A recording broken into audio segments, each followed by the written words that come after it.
Hi, this is Robert O'Reilly. My name is Gowron. Honor to you and your house. You're listening to Trek.fm.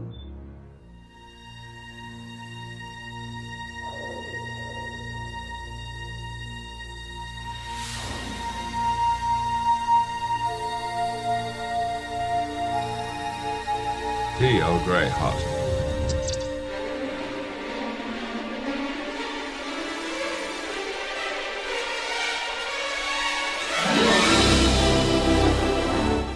Hello and welcome to Earl Grey, Trek.fm's dedicated Star Trek The Next Generation podcast, and Happy New Year from all of us. Happy New Year! Happy New Year! Now, with a kind of bit of boring behind-the-scenes information for you, we're actually recording this episode and the next one just before Christmas. But we're going to be taking a wee break, going to be recharging our batteries, so we haven't recorded any podcasts over the Christmas period, so we've recorded a couple of smaller ones just before then, so that you've always got something coming out. So we thought we'd have a little kind of question and answer session. You guys are still trying to get to know us. There's so many topics that we could cover with the Next Generation, but we've decided to throw it out there to the Babel Conference with all your amazing questions. Some we're really excited to talk about. So we're going to just have a little short episode today where we're going to go through some of your questions, hear what my fellow co-hosts have to say about them, and hopefully this will bring you a bit of post 2017 cheer. I'm sure that those credit card bills are coming through. You're feeling a bit hungover still from New Year, so hopefully this will be a nice little episode for you to enjoy. Okay, so the first question, and I'll kind of throw this out to you guys, this is from the wonderful Greg. What is your Next Generation story? How did you find it? What about it appeals to you the most? And your favourite episode and season? Now, this was actually posed to us just before we did a podcast that pretty much covered a lot of these things. But I'm going to throw this one out. I'm going to pick this part. What was your favourite episode and season, Amy? Oh, that is tough because I really do enjoy each and every season. I think they each highlight different things and showcase different characters. I mean, I like seasons 1 and 2.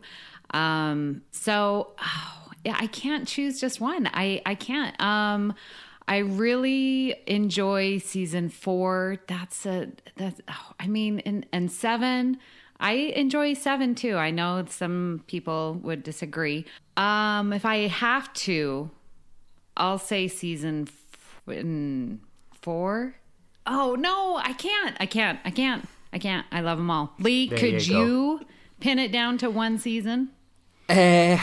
Probably 4 overall.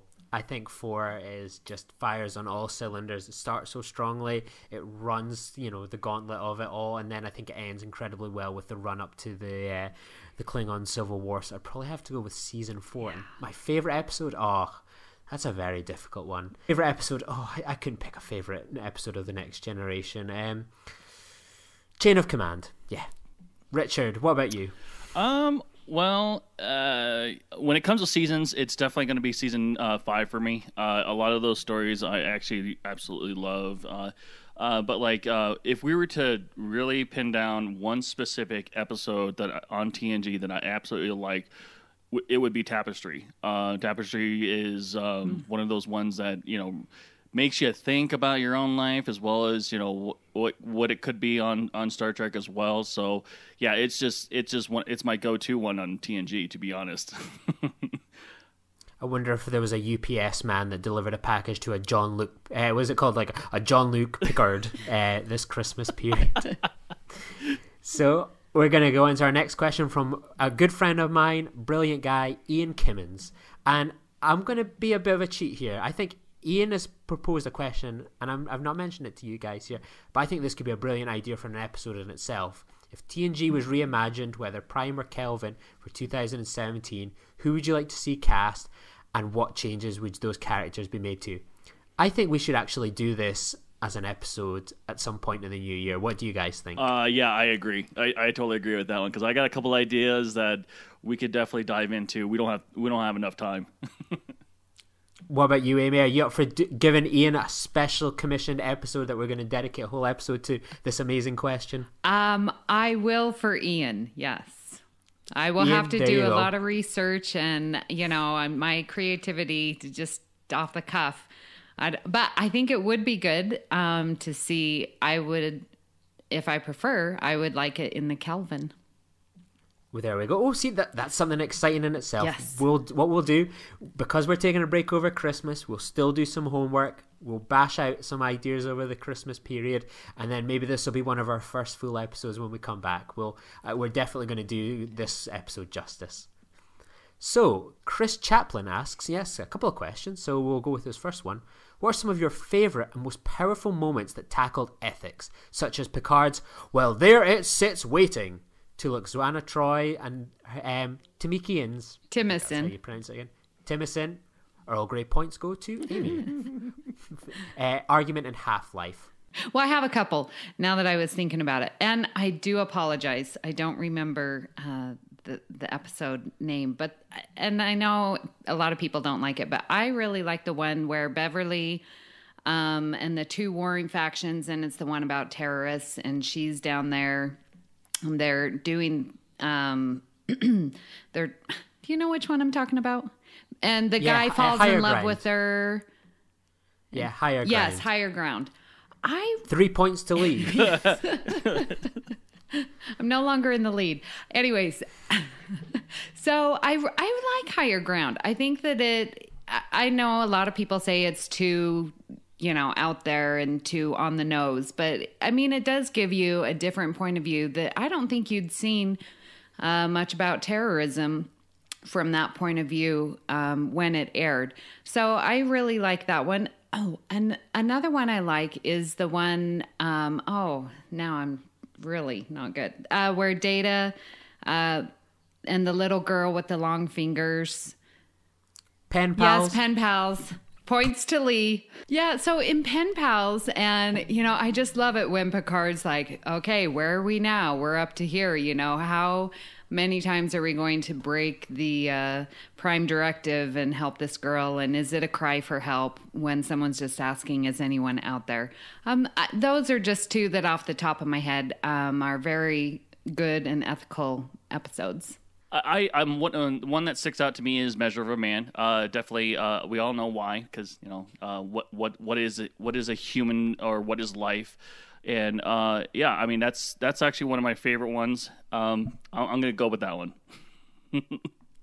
Okay, I'm going to pick Chain of Command. I think that the idea of torture is ever always such a kind of huge issue. We saw it in the recent American election, the issue of torture. And I think if anyone watches the movie, the TV movie Chain of Command, I think it presents a really fascinating insight into how we should treat prisoners and the psychological damage that people can inflict upon individuals. I think that's ever so prevalent, and I think the fact that Amnesty International were involved in a Star Trek episode says a hell of a lot about the standards in that episode. So I would say Chain of Command, the ethical decisions of torture are so fascinating. So Chris asks another question. Keen Chris.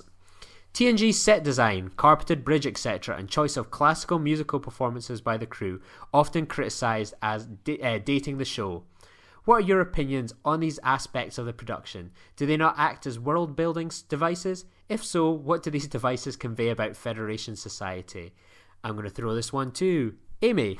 Okay, well, it was funny because I was watching an episode, and in the conference room, they had these cush chairs, and I think they were like this lilac rose colored, and I was like, what is going on with the color here, the color scheme? And it was so muted and pretty, I guess you could say. So what does that say about Federation society?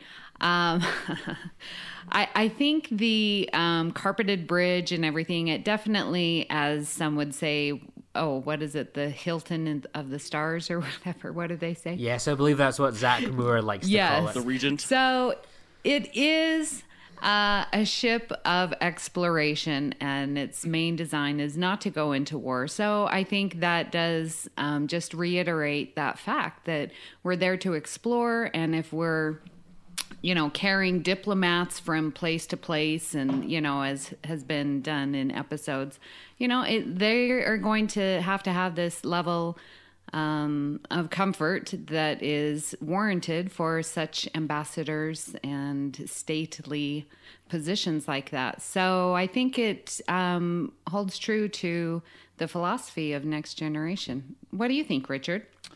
Honestly, I never thought I'd be thinking about the carpet of the Enterprise or the color schemes. What do you Well, you're welcome to a Star Trek podcast that has 150 odd plus episodes. If you didn't think at some point the carpet was going to get mentioned, Richard, then you are as naive as I ever thought. Well, yeah, like I guess Voyager is carpeted. Deep Space Nine is kind of carpeted in certain areas, and Enterprise, I don't know, was Enterprise carpeted? I don't think so, no. I think they really kind of went with the submarine vibe for Enterprise. No, okay. Well, I mean, actually thinking about it, I mean, that's a very good question. Very interesting. I didn't even think of it that way. I mean, for the music, I can see, obviously, probably in that time they're probably thinking, they don't want to offend anyone, so classical is the go-to for almost everyone. But like, I mean, yeah, I mean, if let's say it does happen, I mean, yeah, it sounds like it's a very boring society that doesn't explore music. I don't know. They just don't explore music. I mean, really, we don't really hear any more music on any other music unless it's from another species. Well, there's Beastie Boys. But not in TNG. I actually think... I totally agree with Amy. I think that the kind of... Whether we agree with it or not, the decor of the Enterprise really does reflect that it is a ship of peace and it's a diplomatic ship. It's very neutral. I think the one part that really dates it is like you walk around the ship and you've got pictures of like space on it. Like you're in space, you've got windows. Just look out the windows. I can't remember which. I think it was Ira Stephen Bear that went, "Why have they got pictures in everywhere on the ship of space? Like you've got it right out there." I love it in like Star Trek 6 when like you go into their conference lounge and it's like pictures of Sarek, Abe Lincoln. I think that's a really cool touch. I don't know about you guys, but personally, I get a wee kick whenever I go to like a wee conference or whatever with my work, or we're all around like a conference table and we're in our like kind of comfy seats. I always think, oh man, I'm living the Star Trek dream here. Like, I'm no lieutenant commander or chief engineer or whatever, but I always get a kick out of sitting around a conference table. And I have a feeling that every Star Trek fan out there, when they sit around a conference table, get a bigger kick out of it than any other fan. Agreed. So, the wonderful Justin Ozer, who has commented on all our threads, he's a great guy on Twitter as well, has asked a couple of questions. So, not sure if you've already answered this, but what are your favourite TNG characters and why? Richard. Worf. That's it. Oh, I love him too. I absolutely love Worf. He's... I love the Klingon storylines and everything. It's just it's an amazing storyline, and I really wish they could go even further. Maybe we'll see that in the new TV series. But my God, Worf is just. I mean, yeah, he doesn't get too many lines in Technical Babel and everything. But anytime I rewatch TNG, really, like the real episodes that I really watch more often than any other is the Klingon story arc. And it's just it's compelling to me. I absolutely love it. Yeah, whenever I think of Worf now, I always think, I'm sure you guys have seen it, that big YouTube video where it's like Worf getting put down every time he makes a suggestion. Have you guys seen that one? Yeah. It's absolutely classic. So yeah, I can't think of Worf.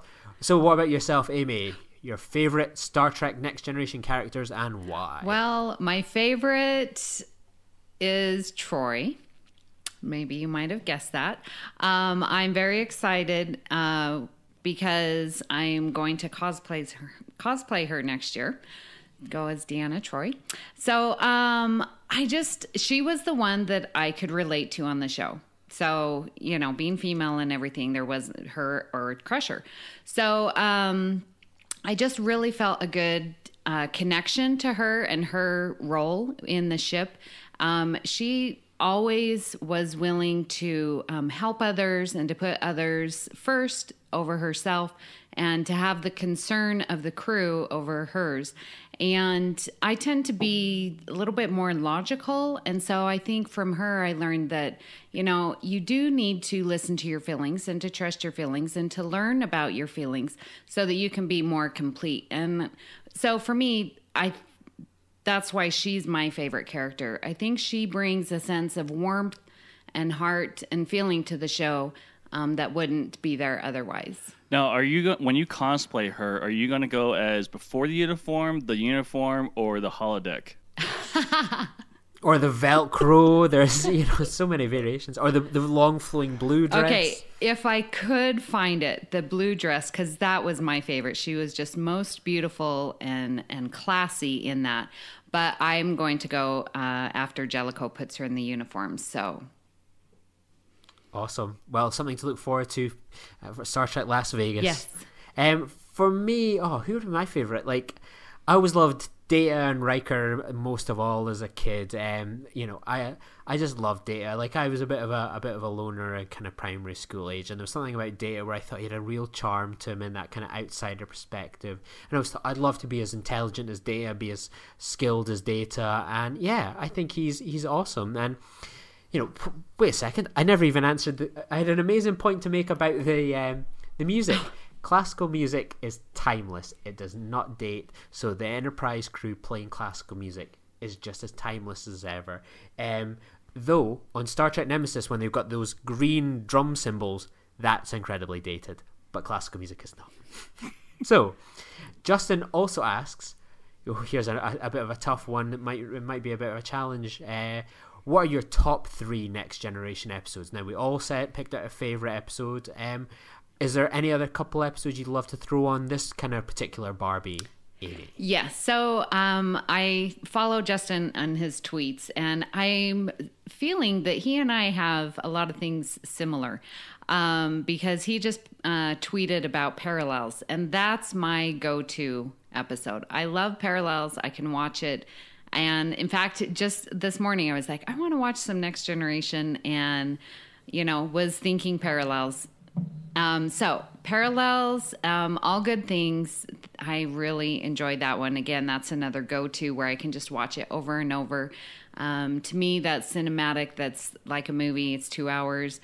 I really like All Good Things. And then another one is Cause and Effect. And I could spend a whole episode, which we just might have to do, on that. And so those are my 3. Parallels, All Good Things, Cause and Effect. Richard, do you have any top 3? So obviously my number 1 is Tapestry. I do love Chain of Command. It's one of my very favorite ones to go back to and watch over and over again. Both parts. And I guess you could say Tin Man is also one of my favorites as well, because obviously it's what started my whole fandom.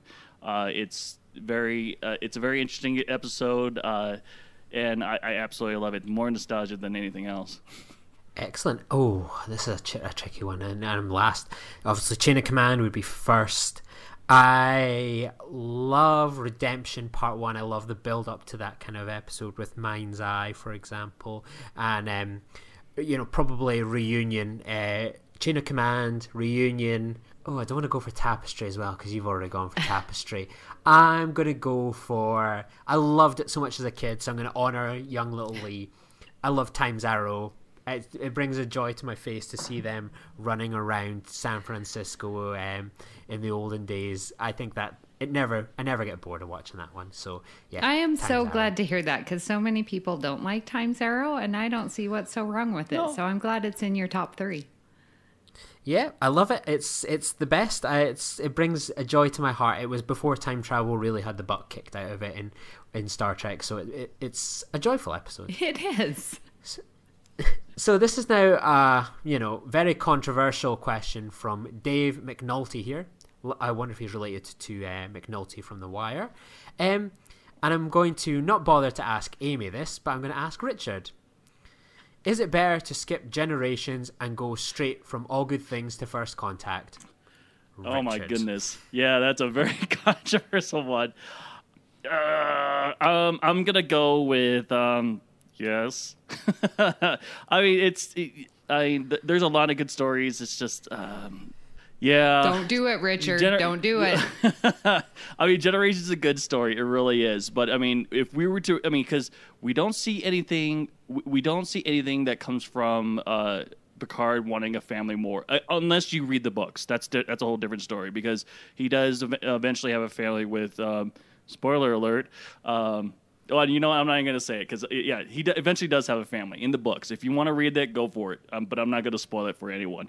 But, you could skip Generations completely and go straight to First Contact. You really could. And it wouldn't mess up the story for you. What about you, Amy? You can't skip Generations. What are you talking about? All those jokes about Troy crashing the ship, you would miss out on all of it. Feet to the fire. And you can't miss Data getting his emotion chip and all those great one-liners. Open sesame. I have a magnetic personality.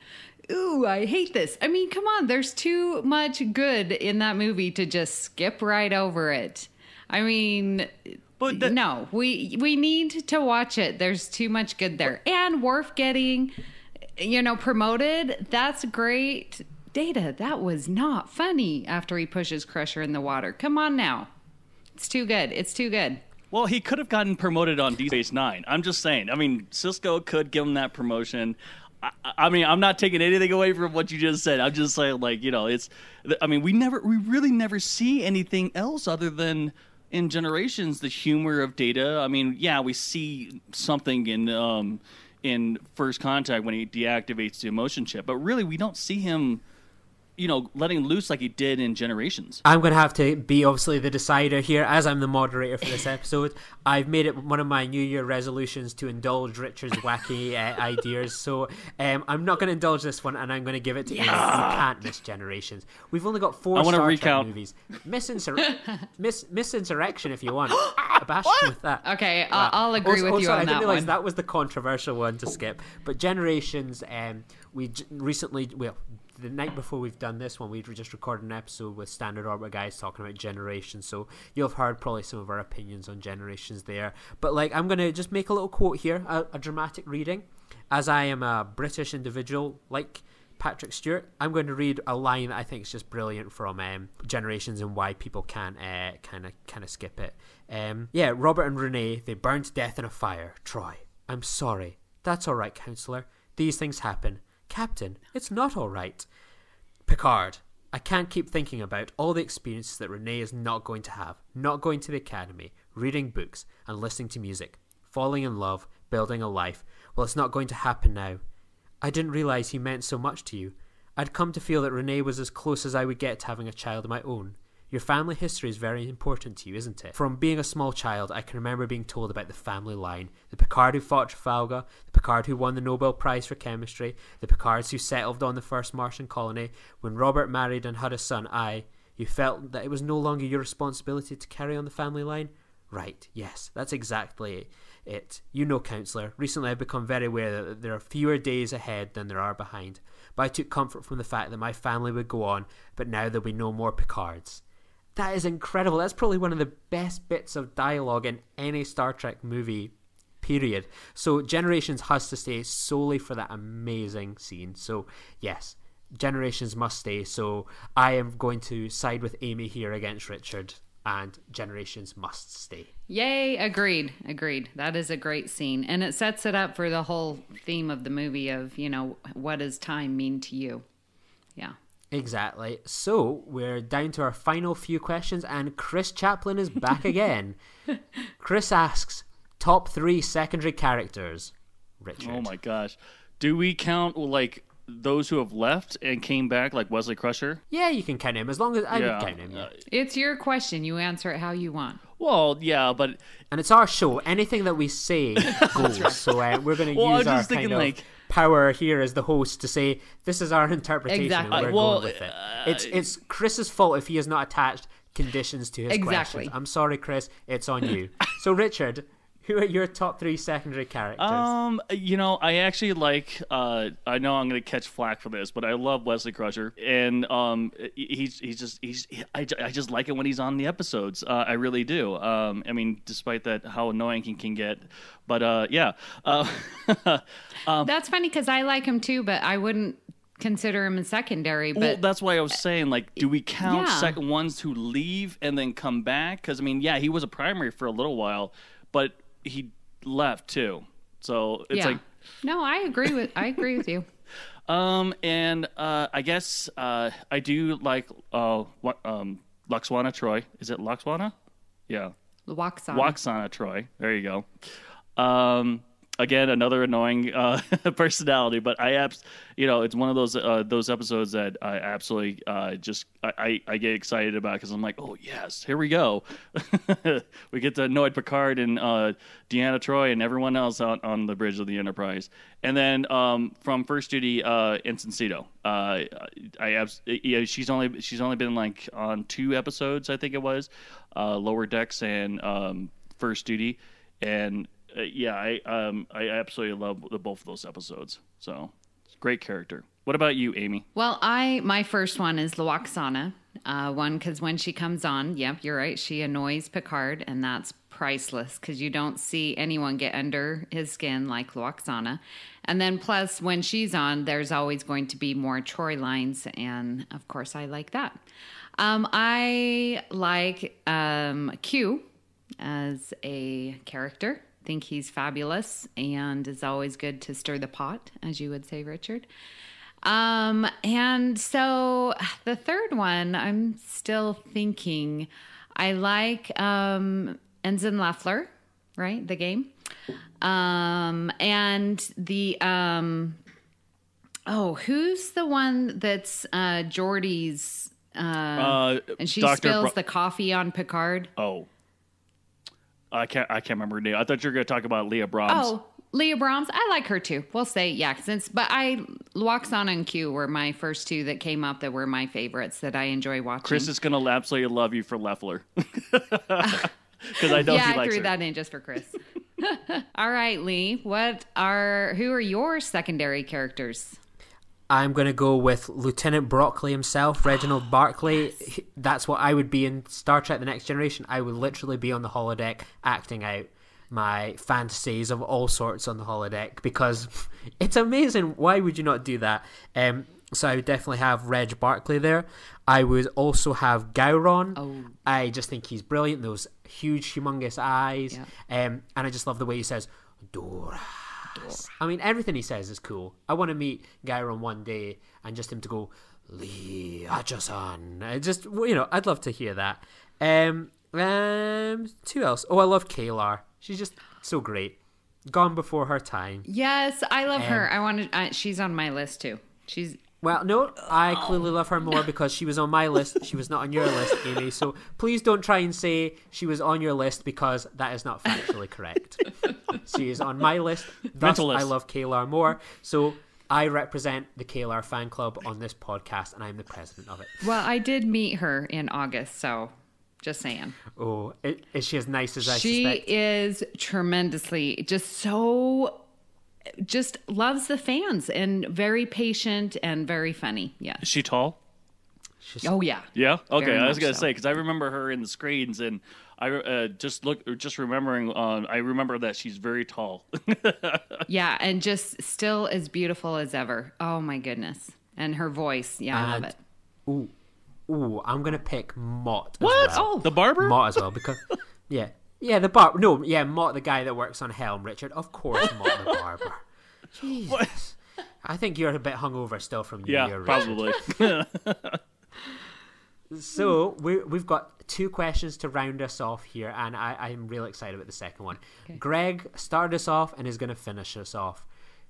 Is your favorite Admiral Nechayev? If not, then who? Oh my God, no, Nechayev. I don't hate. I mean, I hate her character. I absolutely hate her character, and it's because it's always in those episodes that are controversial, like Chain of Command, and it's like get a clue. please get a clue. It's like, oh, I don't know. I don't really have a favorite Admiral. It's just, I mean, every time I think of Admiral, especially on TNG, it's always Nechayev. And I mean, I can't remember her name. What is her name that portrayed her? Natalia Nolagula? Yes, that's We'll it. just say Natalia. so meeting Natalia, she's sweet. She's awesome. Ooh, me and Natalia. She's sweet, and she's a great person.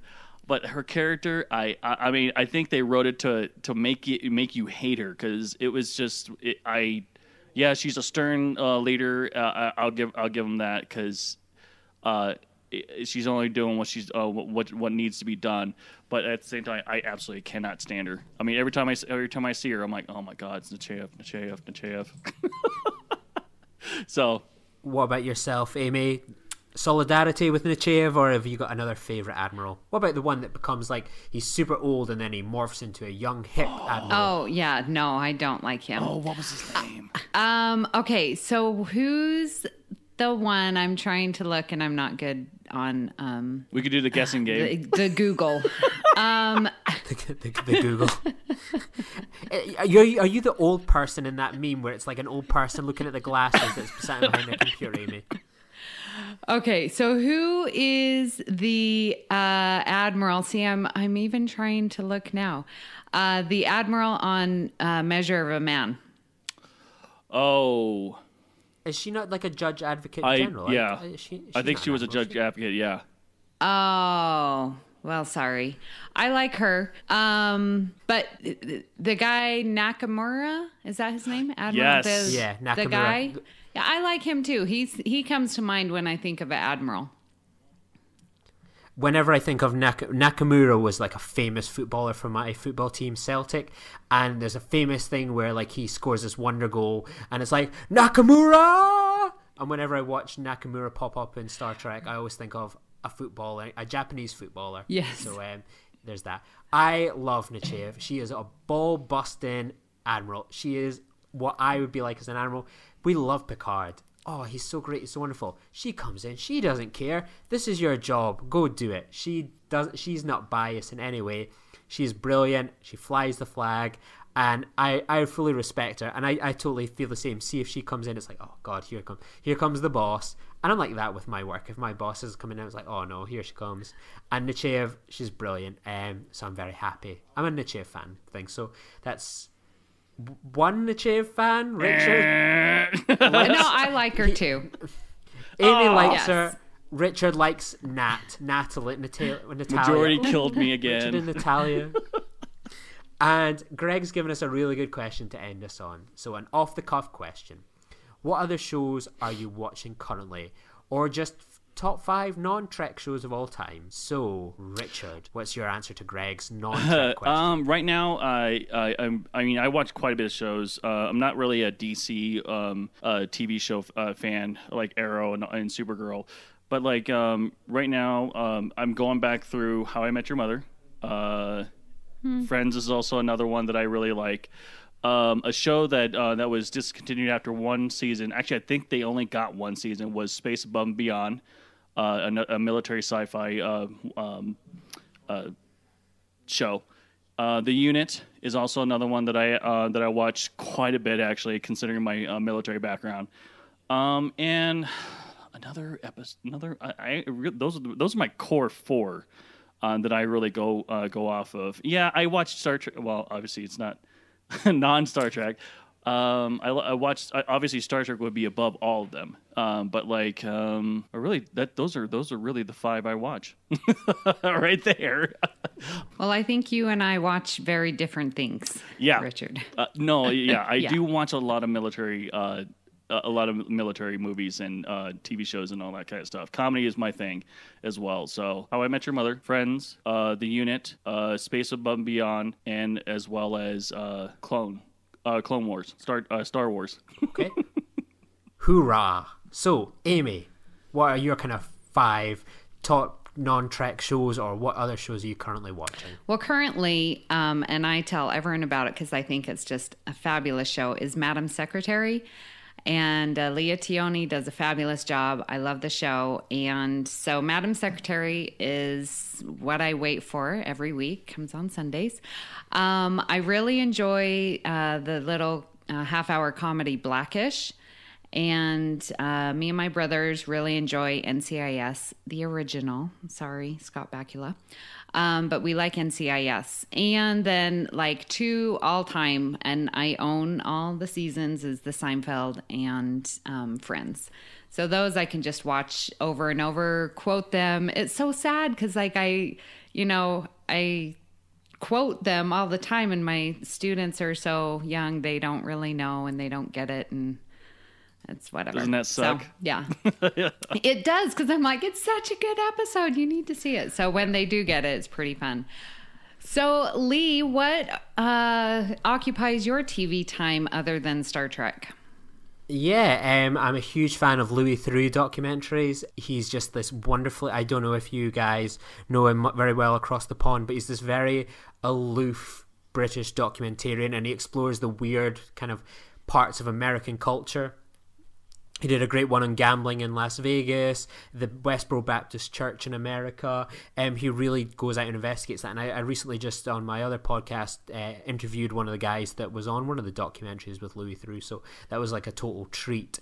I'm just sat right next to my Frasier and Seinfeld box sets. I'm a huge fan of them. They were 2 of my favorite comedies in the 90s and still are. Just now I'm not watching a lot of TV. This is the run up to Christmas, so I'm kind of watching kind of non-traditional kind of TV and stuff. I love Studio Ghibli. I'm watching some of them just now. I always think if I had a little girl, I would never tire of introducing her to like Studio Ghibli movies. I think they're a great advert for female empowerment, great stories for kids to learn morals and values from, and I think that for pound, they're better than Disney and Pixar. And Christmas isn't the same without watching James Bond movies. I'm a huge James Bond nut. I've visited Skyfall, the Skyfall locations up in the north of Scotland. I've been to all the different places in London that have been used as James Bond sets, so I'm currently watching quite a lot of James Bond just now in the kind of run up to Christmas. So yeah, those would be mine. So I think that answers everyone's question. So thank you all so much for taking the time to help us put together this little random episode so we can go off and enjoy a wee Christmas break. We really appreciate you all sending these questions, and we hope we've answered them all as best as we could. They really had our brains racking, and I think we got to learn more about each other as much as you guys have learned about us. So thank you so much for sending them our way. Yes, thank you so much. It was very fun to interact. Yes, it was very fun. So, talking about all your questions isn't the only thing that we've been talking about here on Trek.fm. Here's what you might have missed on all our other shows. Previously on Trek.fm, Earl Grey. And then as kind of a teenager, I kind of drifted a bit from Star Trek, and I pretended one time when I went to see Star Trek Nemesis that I was actually off to see Elf instead, because that sounded cooler than seeing Star Trek Nemesis. Maybe it still is. To the journey! Maybe even playing it with Tuvok, who I think will be brilliant at it, and then it just constantly going brr, brr, and him just getting really annoyed. Yeah. Tuvok would be the Operation Champ. Yeah, he would. Yeah. See, and then the evil holographic doctor from Equinox is singing, the reticular nodes connected to the... Yes. Warp 5. We should get Larry Nemeczek on, and we should do a supplemental episode where we just talk and we act like we're Tellarites and we just insult each other for the whole episode. You would probably love it. What do you think? I think it's a good idea. Yeah, I don't know. That would be... I might have to get coached by our listeners. Meta Treks. And that's the world of language that we live in. It's not this purely referential sense of language. Like when Riker says a minuet, he doesn't just mean, oh, yeah, that thing minuet that I can point to, whatever that is on the holodeck, right? A 17th century French dance. Maybe he wants to dance. Riker wants to bust a move. And that's what else is happening on Trek.fm. You can listen to every show on the network at Trek.fm with links for iTunes, streaming services, and a direct download link.